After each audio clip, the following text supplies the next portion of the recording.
대림절 묵상집 님의 숨결 따라서 오늘의 묵상은 새로운 법 3 맹세하지 말라입니다. 오직 너희 말은 옳다 옳다 아니라 아니라 하라. 이에서 지나는 것은 악으로부터 나느니라. 마태복음 5장 37절입니다. 예수께서 새롭게 일러주는 부정계명 셋은 삶과 깊이 관련되어 있습니다.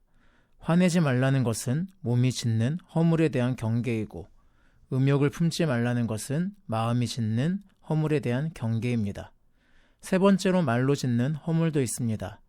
너희는 헛맹세를 하지 말고 맹세를 했으면 지키라고 들었으나 도무지 맹세하지 말라는 것입니다. 맹세는 자기 확신이며 자신의 말에 책임을 지겠다는 굳건한 마음인데 예수님은 그래서는 안 된다고 말씀합니다. 맹세한다는 것은 자신이 말의 주인이라는 생각에서 비롯됩니다. 우리는 하루 동안 꽤 많은 말을 합니다. 우리를 둘러싼 매체와 미디어에서도 수많은 말이 쏟아집니다. 설득과 주장이 넘쳐나고 소통을 위한 말이 오가지만 상당 부분은 흩어지고 사라집니다. 한편으로는 의미 없는 말들이 난무하고 다른 편에서는 말의 의미를 얻으려 부풀려지고 거칠어집니다. 두 눈을 부라리기도 하고 장을 지지겠다며 목숨까지 걸고 맹세합니다. 맹세한다는 것은 이미 말이 삶을 어지럽히고 말을 신뢰하지 않게 되었다는 것입니다. 말은 점점 폭력에 가까워집니다. 거칠고 자극적인 말에 지친 영혼들은 공고합니다.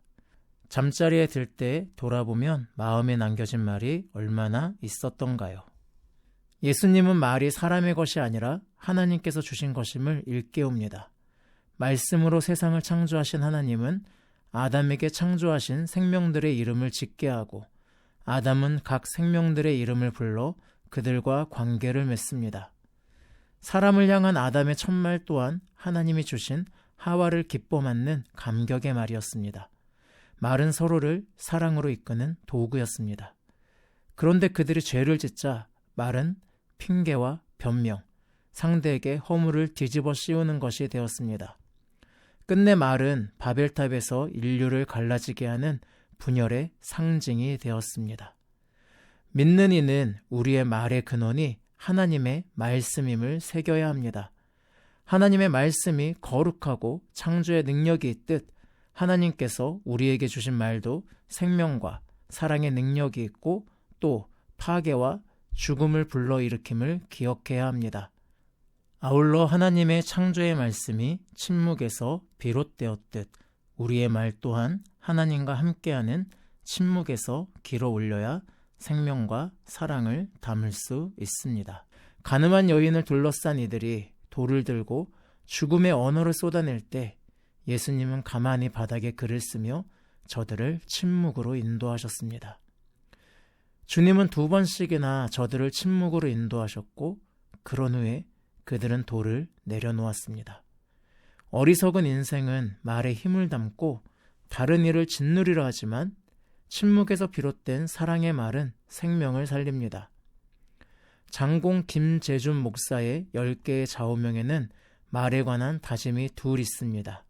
첫 번째에 말을 많이 하지 않는다는 것과 5번째에 그리스도의 교훈을 기준으로 예와 아니오를 똑똑하게 말한다. 그 다음에 생기는 일은 하나님께 맡긴다는 것 둘입니다. 말하기 전에 하나님 안에서 침묵하며 예할 것에 예하고 아니오할 것에 아니오라고 말하는 주님의 말씀이 신앙의 여정에 얼마나 중요한 것인지를 새긴 것이라 할 수 있겠지요. 기실 우리의 허물을 돌아보면 말로 인한 것들이 대부분입니다. 맹세하지 말라는 것은 자기를 부인해야 한다는 예수님의 가르침과도 이어집니다. 자기를 부인하려는 사람, 자신을 의지하지 않고 하나님을 의지하려는 이가 어떻게 맹세, 자기 확신의 말을 할 수 있겠습니까? 주님은 하늘로도 땅으로도 예루살렘으로도 그리고 내 머리로도 맹세하지 말라고 합니다. 하늘과 땅은 하나님께서 지으신 것, 그분의 소유이며 인생이 의탁해서 잠시 살아가는 곳입니다. 내 것이 아닌 하나님의 것을 가지고 맹세함은 그분의 것을 자기 것인 양 속이는 것과 같습니다. 예루살렘을 두고 맹세해서도 안 됩니다. 그리스도께서 주신 은총을 누리면서 신앙을 자기 정당화의 수단으로 사용해서는 안 됩니다. 그저 우리는 예수를 주라 고백하며 그분의 몸된 교회를 이루도록 그리스도를 따를 수 있는 은총을 누리는 것을 감사할 수 있을 뿐이며, 그렇지 못한 이들을 위해 안타까워하며 기도할 몫이 주어져 있을 뿐입니다. 기도하겠습니다. 예수님, 주님께서 이 땅에서 거하시는 동안 아버지의 말씀을 품고 사셨음을 기억하며 저희도 생명을 북돋는 말을 할 수 있길 원합니다. 주님 앞에 머물며 침묵에서 말을 길어 올리게 하십시오. 저의 입술이 다른 이를 판단하려거나 저를 합리화하고 정당화하려 할 때 입을 다무는 지혜를 허락하여 주십시오. 하루를 마칠 때 입술을 지켜주신 주님께 감사드리며 허물의 언어들을 당신께 내어드려 정화하게 하십시오. 예수님의 이름으로 기도합니다. 아멘.